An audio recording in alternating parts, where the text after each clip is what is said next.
रमा एकादशी व्रत कथा। धर्मराज युधिष्ठिर कहने लगे कि हे भगवान, कार्तिक कृष्ण एकादशी का क्या नाम है? इसकी विधि क्या है? इसके करने से क्या फल मिलता है? सो आप विस्तार पूर्वक बताए। भगवान श्री कृष्ण बोले कि कार्तिक कृष्ण पक्ष की एकादशी का नाम रमा है। ये बड़े बड़े पापों का नाश करने वाली है। इसका महात्म्य मैं तुमसे कहता हूँ, ध्यानपूर्वक सुनो। हे राजन, प्राचीन काल में मुच्चुकुंद नाम का एक राजा था। उसकी इंद्र के साथ मित्रता थी और साथ ही यम, कुबेर, वरुण और विभीषण भी उसके मित्र थे। ये राजा बड़ा धर्मात्मा, विष्णु भक्त और न्याय के साथ राज करता था। उस राजा की एक कन्या थी, जिसका नाम चंद्रभागा था। उस कन्या का विवाह चंद्रसेन के पुत्र शोभन के साथ हुआ था। एक समय वह शोभन ससुराल आया। उन्हीं दिनों जल्दी ही पुण्यदायिनी एकादशी रमा भी आने वाली थी।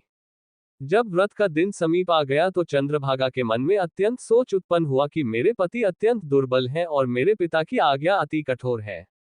दशमी को राजा ने ढोल बजवाकर सारे राज्य में ये घोषणा करवा दी कि एकादशी को भोजन नहीं करना चाहिए। ढोल की घोषणा सुनते ही शोभन को अत्यंत चिंता हुई और अपनी पत्नी से कहा कि हे प्रिय, अब क्या करना चाहिए? मैं किसी प्रकार भी भूख सहन नहीं कर सकूंगा। ऐसा उपाय बतलाओ कि जिससे मेरे प्राण बच सके, अन्यथा मेरे प्राण अवश्य चले जाएंगे। चंद्रभागा कहने लगी कि हे स्वामी, मेरे पिता के राज में एकादशी के दिन कोई भी भोजन नहीं करता। हाथी, घोड़ा, ऊंट, बिल्ली, गौ आदि भी तृण, अन्न, जल आदि ग्रहण नहीं कर सकते, फिर मनुष्य का तो कहना ही क्या है। यदि आप भोजन करना चाहते हैं तो किसी दूसरे स्थान पर चले जाए, क्योंकि यदि आप यहीं रहना चाहते हैं तो आपको अवश्य व्रत करना पड़ेगा।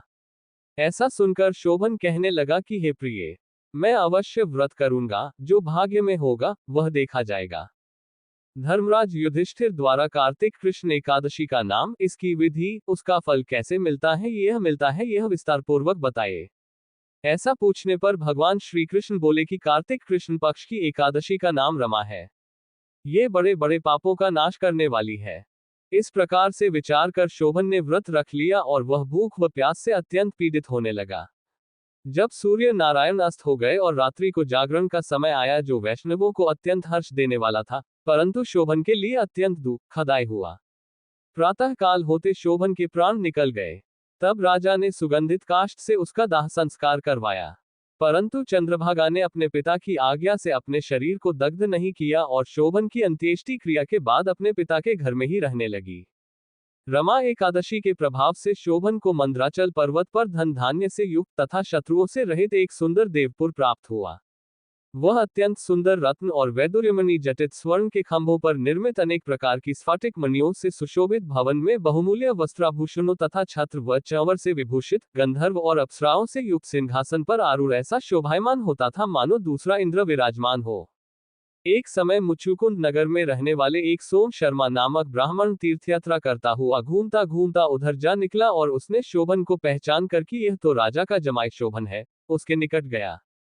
शोभन भी उसे पहचान कर अपने आसन से उठकर उसके पास आया और प्रणामादि करके कुशल प्रश्न किया। ब्राह्मण ने कहा कि राजा मुच्चुकुंद और आपकी पत्नी कुशल से हैं। नगर में भी सब प्रकार से कुशल हैं, परंतु हे राजन, हमें आश्चर्य हो रहा है। आप अपना वृतांत कहिए कि ऐसा सुंदर नगर जो न कभी देखा न सुना, आपको कैसे प्राप्त हुआ। तब शोभन बोला कि कार्तिक कृष्ण की रमा एकादशी का व्रत करने से मुझे यह नगर प्राप्त हुआ, परंतु यह अस्थिर है। ये स्थिर हो जाए ऐसा उपाय कीजिए। ब्राह्मण कहने लगा कि हे राजन, ये स्थिर क्यों नहीं है और कैसे स्थिर हो सकता है, आप बताएं, फिर मैं अवश्य में वह उपाय करूंगा। मेरी इस बात को आप मिथ्या न समझिए। शोभन ने कहा कि मैंने इस व्रत को श्रद्धारहित होकर किया है, अतः ये सब कुछ अस्थिर है। यदि आप मुच्चुकुंद की कन्या चंद्रभागा को ये सब वृतांत कहें तो ये स्थिर हो सकता है। ऐसा सुनकर उस श्रेष्ठ ब्राह्मण ने अपने नगर लौटकर चंद्रभागा से सब वृतांत कह सुनाया। ब्राह्मण के वचन सुनकर चंद्रभागा बड़ी प्रसन्नता से ब्राह्मण से कहने लगी कि हे ब्राह्मण, ये सब बातें आपने प्रत्यक्ष देखी हैं या स्वप्न की बातें कर रहे हैं। ब्राह्मण कहने लगा कि हे पुत्री, मैंने महावन में तुम्हारे पति को प्रत्यक्ष देखा है, साथ ही किसी से विजय न हो ऐसा देवताओं के नगर के समान उनका नगर भी देखा है। उन्होंने ये भी कहा कि यह स्थिर नहीं है, जिस प्रकार वह स्थिर रह सके सो उपाय करना चाहिए।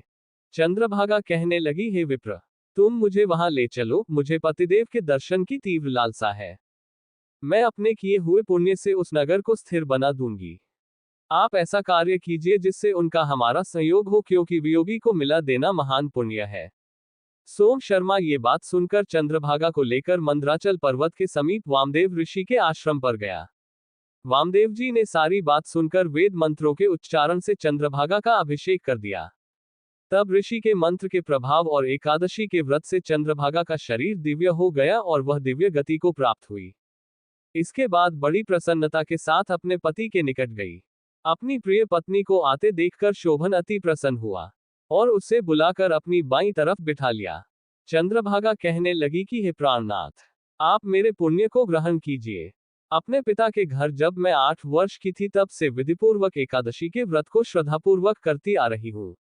इस पुण्य के प्रताप से आपका यह नगर स्थिर हो जाएगा तथा समस्त कर्मों से युक्त होकर प्रलय के अंत तक रहेगा। इस प्रकार चंद्रभागा ने दिव्य आभूषणों और वस्त्रों से सुसज्जित होकर अपने पति के साथ आनंद पूर्वक रहने लगी। हे राजन, यह मैंने रमा एकादशी का महात्म्य कहा है। जो मनुष्य इस व्रत को करते हैं, उनके ब्रह्म हत्यादि समस्त पाप नष्ट हो जाते हैं। कृष्ण पक्ष और शुक्ल पक्ष दोनों की एकादशियां समान है, इनमें कोई भेदभाव नहीं है। दोनों समान फल देती हैं। जो मनुष्य इस महात्म्य को पढ़ते अथवा सुनते हैं, वे समस्त पापों से छूटकर विष्णुलोक को प्राप्त होता है।